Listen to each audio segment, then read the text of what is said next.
شیخ اگر چار چار رکعت کو الگ الگ کر کے پڑھے، جیسے وطر نہیں پڑھے، چار ابتدا میں پڑھے، چار آخر میں پڑھے، اور پھر تراویح جو ہے وطر کی نماز ادا کریں؟ تو یہ سوال آڈینس کے لیے چھوڑ دیجئے، آپ کیوں کرتے ہیں؟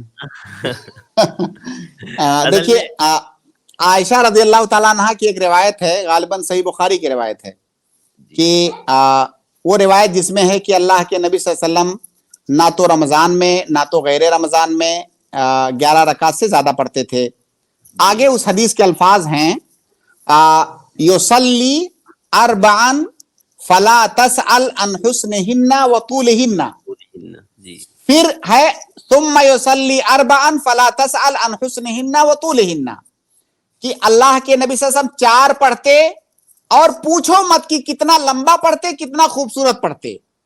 تو اسی روایت سے استدلال کر کے بہت سارے علماء نے اس بات کو جائز قرار دیا ہے کہ 4 رکعت کو ایک ساتھ میں اگر پڑھیں تو جائز ہے، جائز ہے۔ افضل یہ ہے کہ صلاۃ اللیل مثنا مثنا، رات کی جو نمازیں ہیں 2 رکعت کر کے پڑھیں، جو نفلی نمازیں ہیں، یہ افضل ہے۔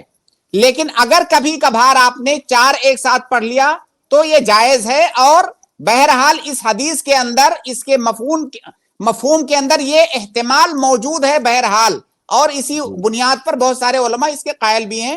تو انشاءاللہ کبھی کبھار ایسا پڑھنے میں کوئی حرج نہیں ہے۔ جی جی جزاک اللہ خیر شیخ۔ شیخ اسی میں ایک اور چیز تھی، خالی میں پوچھ لوں جی کہ یہ تو 4 ایک ساتھ پڑھنے والی ہو گئی، اب اگر کوئی 2 کر کے 4 ابتدا میں پڑھ رہا ہے رات کے ابتدائی حصے میں، یعنی تراویح کے فوراً بعد، اور پھر 4 رات کے آخری حصے میں پڑھ رہا ہے 2 کر کے، اور پھر جی وطر کی نماز ادا کر رہا ہے، جیسے طاق راتوں میں عام طور سے ہمارے مساجد میں یہاں پر اس طرح کا معاملہ ہوتا ہے شیخ، تراویح کے فوراً بعد 4 رکعت جو یہ عشاء کے فوراً بعد 4 رکعت تراویح پڑھا دی جاتی ہے، پھر رات میں انتظار کرتے ہیں آخری پہر کا، یعنی سحری سے پہلے وقت میں، پھر 4 رکعت تراویح ہوتی ہے، 3 رکعت وطر ہوتی ہے، اور پھر لوگ اپنے اپنے گھروں پر جاتے ہیں۔ دیکھیے اس میں یہ کہوں گا کہ اللہ کے نبی صلی اللہ علیہ وسلم کا یہ طریقہ نہیں رہا ہے۔ رات میں آپ اگر نفل مطلق پڑھنا چاہتے ہیں تو جب چاہیں جتنی چاہیں پڑھیں، لیکن یہ جو قیام اللیل ہے جس کو ہم تراویح کہہ رہے ہیں، یہ نفل مقید ہے، یہ باقاعدہ تعداد کے ساتھ اور کیفیت کے ساتھ بدی ہوئی ہے نماز، تو آپ اسی طرح سے پڑھیں جس طرح اللہ کے نبی صلی اللہ علیہ وسلم نے پڑھا۔ کیا کبھی اللہ کے نبی صلی اللہ علیہ وسلم نے ایسا کیا؟ کیا صحابہ کرام نے کبھی ایسا کیا؟ نہیں۔ اس لیے اگر اس نماز کو آپ اسی طرح سے پڑھیں جیسا اللہ کے نبی صلی اللہ علیہ وسلم نے پڑھا۔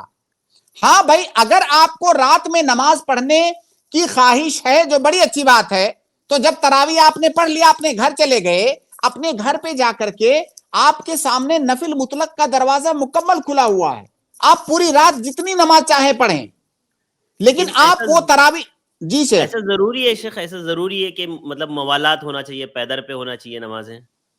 بھائی اللہ کے نبی صلی اللہ علیہ وسلم نے پیدر پہ ہی پڑھا ہے، صحابہ کرام نے بھی پیدر پہ ہی پڑھا ہے۔ اگر آپ تنہا پڑھ رہے ہیں تو آپ آزاد ہیں، جیسے آپ تنہا پڑھ رہے ہیں، آپ نے 2 رکعت پڑھا سو گئے، پھر آپ بعد میں اٹھے 2 رکعت پھر پڑھے سو گئے، ٹھیک ہے، وہ جائز ہے، کیونکہ رات میں آپ کو اختیار ہے رات کی نماز میں۔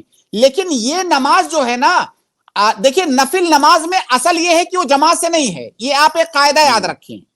نفل نماز میں اصل یہ ہے کہ نفل نماز باجماعت نہیں ہے سوائے چند نمازوں کے، انہی میں سے ایک تراویح کی نماز ہے۔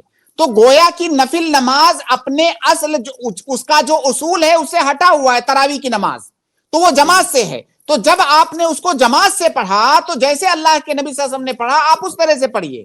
ہاں آپ تنہا پڑھ رہے ہیں تو آپ جیسے چاہیں ویسے پڑھیں۔